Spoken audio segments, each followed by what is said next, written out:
Hey everyone, welcome back to another episode of the Saloon Podcast. I'm your host, Mirage, and this time around, we're going to be, taking a small little break from Sonic again.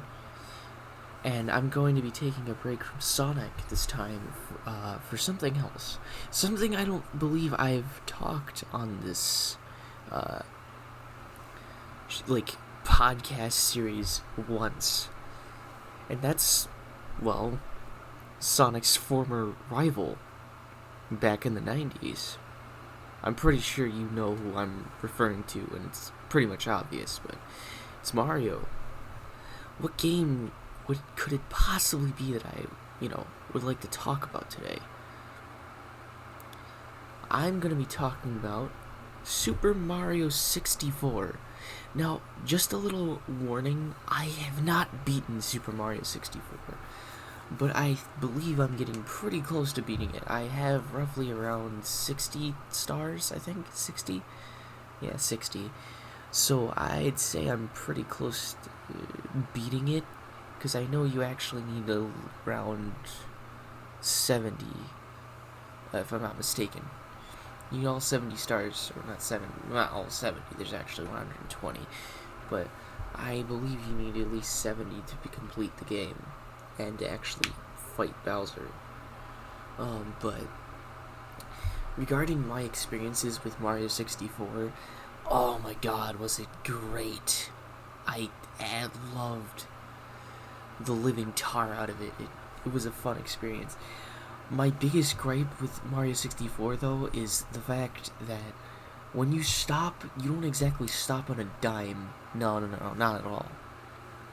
See, instead of stopping on a dime, you kind of skid a little bit, and when you're near a ledge, you continue to skid, and then you can fall off the edge, even though it's clearly evident that you tried to stop on your feet, but you stop immediately, but you just couldn't, and you ended up sliding off the ledge, and that's what would lead to your inevitable demise. So yeah, that's a huge problem, I'd say, with Super Mario 64.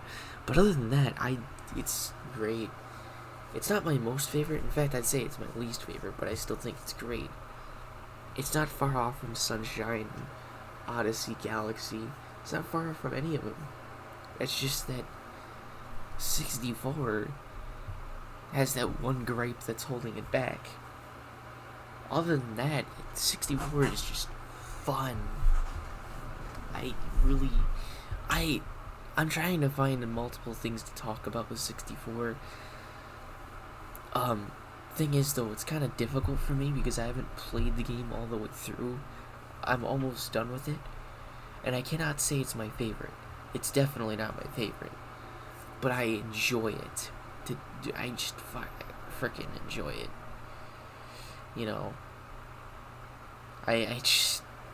I love it. I honestly cannot get enough of Super Mario 64.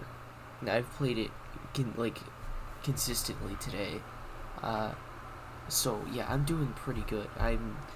Since I've gotten 60 stars and needed 70 to beat the game, I'm only 10 stars away from completing the entirety of Super Mario 64. Well, not the entirety of it. I obviously haven't 100%ed it or anything.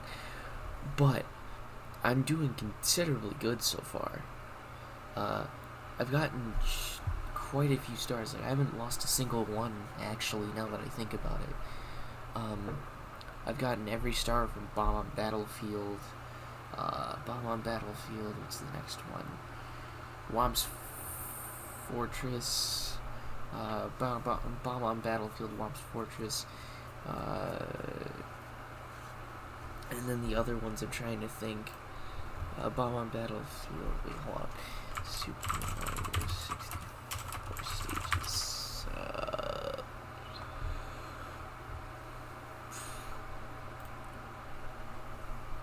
Right. I gotten Bomb on Battlefield, Womp's Fortress, Jolly Roger Bay, Coco Mountain, Hazy Maze Cave, Lethal Lava Land, Lethal Lava Land, Dire Docks. Dire Docks, and then Bowser in the Dark World and Fire Sea all done. The ones that I haven't done is Big Boo's Haunt, Big Boo's Haunt, Shifting Sandland, Snowman's Land, Wet Dry World, Tall Tall Mountain, No, I've done Tiny Huge Island. I haven't beaten it, but I've done it.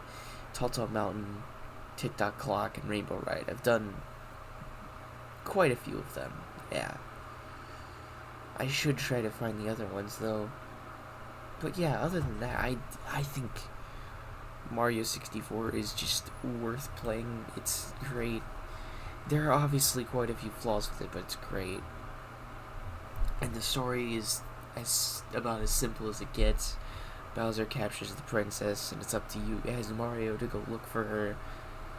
And she's trapped, I think, in the castle, or maybe Bowser ran off with her. I don't remember the entire story, but it's literally just basic Mario knowledge at this point. There's nothing really too out of the ordinary. It's straightforward.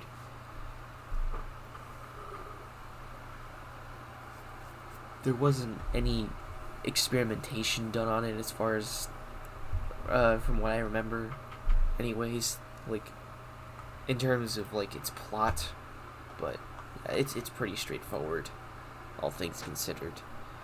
But yeah, I really like Super Mario 64. It's been a blast for me to play. It really has. And like I said, I honestly love it to death, you know? So, is Super Mario 64, like, timeless to me? I wouldn't quite necessarily say timeless yet. I feel like I should probably beat the game first before I, have any right to say it's timeless, So, but Super Mario 64 is definitely a game that, is just worth your time. And honestly, it didn't feel that long after playing it. It doesn't feel long at all. And I know I've missed quite a few stages, but yeah, it didn't feel long, not one bit. But yeah, I'm pretty happy with the fact that I actually managed to set up Super Mario 64 and compile it and such. It was worth it. It was definitely worth it. Not only that, I actually managed to get my hands on the SGI model pack for Super Mario 64, the PC port. That is essentially a reversed engineered version of, a ROM of the Nintendo 64 ROM of Super Mario 64.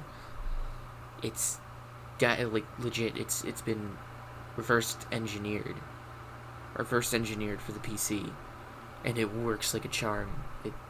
It's great. I can't get enough of it. But yeah, just the models, they're so great to look at, and they're actually accurate to the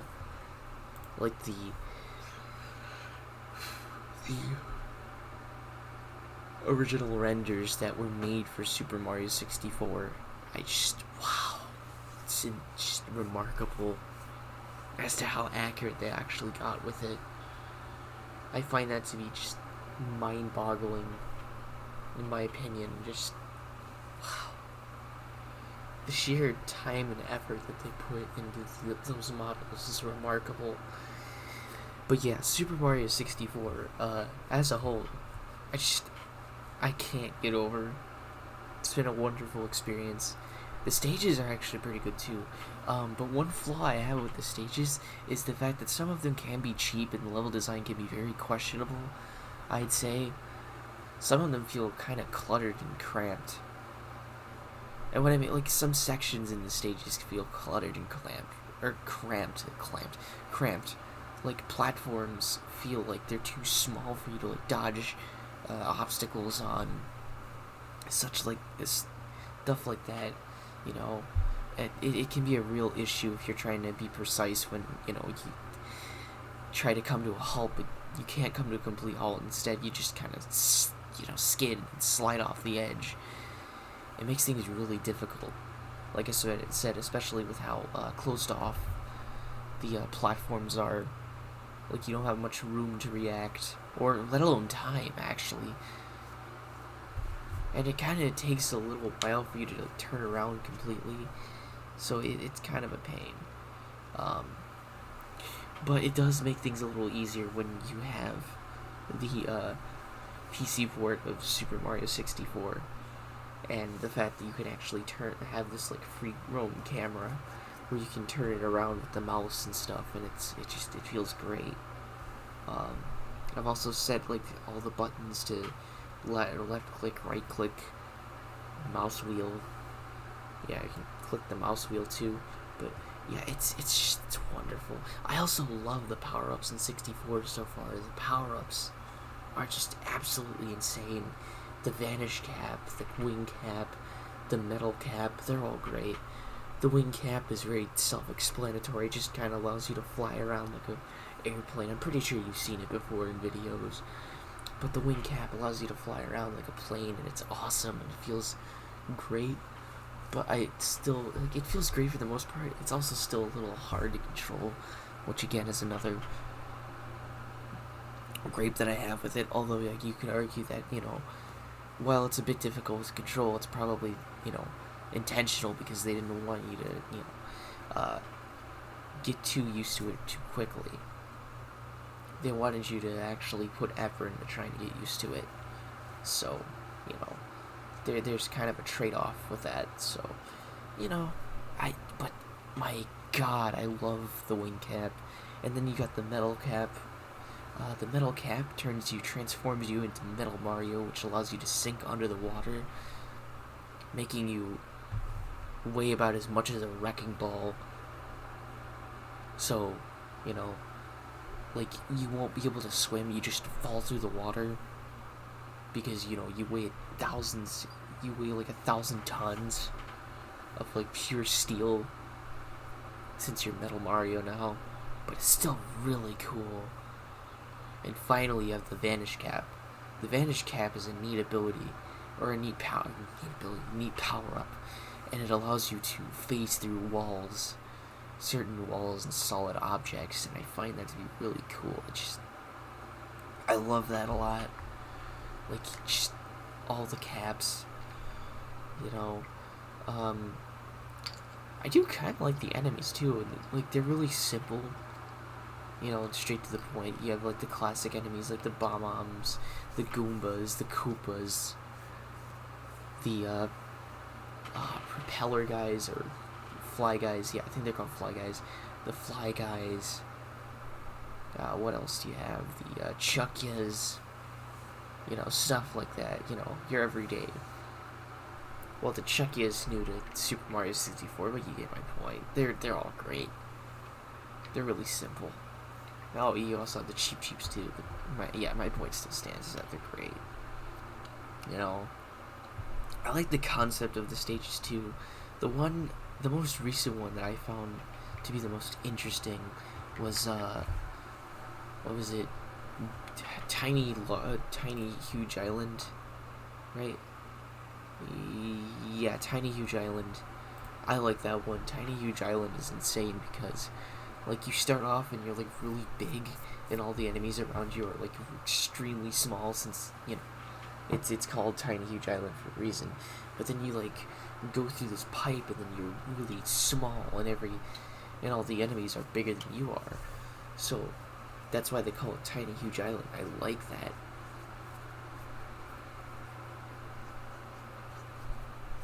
I just absolutely adore that concept. Just being small and then big again, like all the enemies shrinking and then growing again. It's really cool. Just like, wow. I honestly can't get enough of Super Mario 64. The fights with Bowser weren't that bad, honestly, either. Problem with them for me is that I have trouble trying to throw Bowser into like an exploding spike ball, but that's probably just a me issue. But other than that, 64 is great.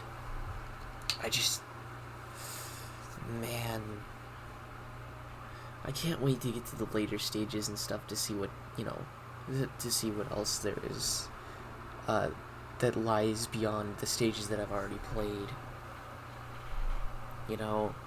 I know you already have TikTok clock. You have TikTok clock, you have shifting sand,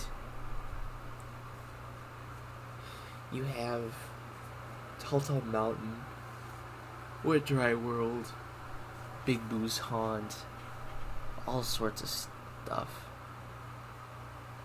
Just wow. But yeah, in Bomb Battlefield, Womp's Fortress, Jolly Roger Bay, Cool Mountain, Hazy Maze Cave, Lethal Lava Land, Dire Docks, and some of the bonus stages, I got like all the stars. All of them so far. From those stages, respectively. I got the ones from...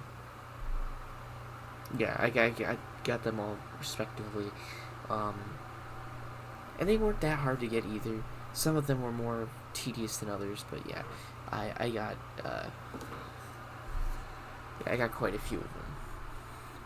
I got all of them from stage 1, 2, 3, 4, 6, 7,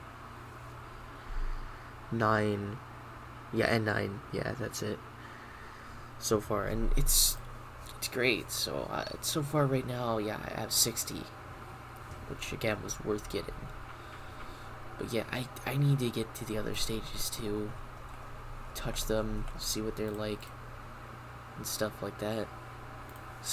Like I said, I need to see what they have to offer.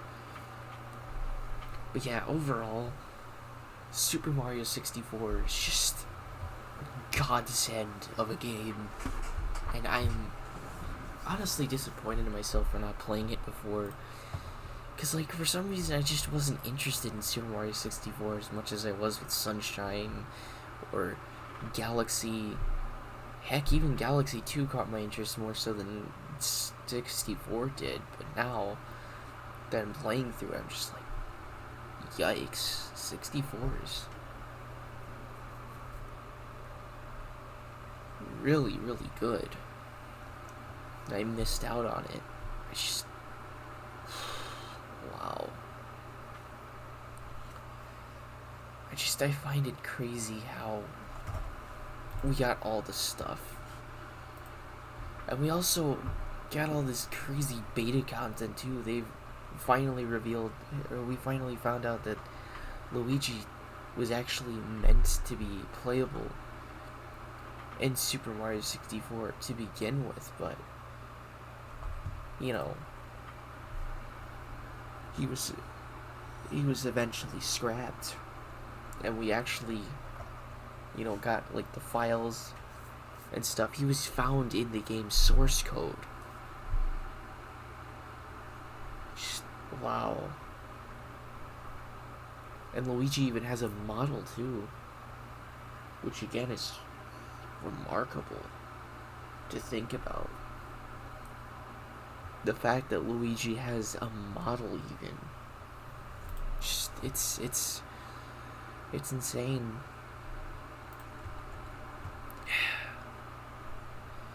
But yeah, I'm honestly not sure what to say, because other than what I've already said, because I feel like a broken record. I'd say more, but I haven't beaten the game yet. And I'm sure not much would change if I did beat the game, because I've seen gameplay of Mario 64 even before I beat it, even the final boss and stuff. So it won't even really matter, I imagine. But who knows? Maybe I'll be able to provide people with more of Mario 64. But still, I love the game, and I hope you do too. And if you don't enjoy it, that's fine. More power to you, I guess. Or no, not more power to you. I mean, like, if you don't enjoy it, that's fine. Everyone has their own, has the right to have their own opinion, But anyways, if you all enjoyed this podcast, please stay tuned for another episode. This has been the Saloon Podcast episode 19. We'll be moving on to episode 20 next week, so yeah, keep your eyes peeled. Keep your eyes all peeled. Keep your eyes peeled out for that. That'll be coming pretty soon. Anyways, see ya.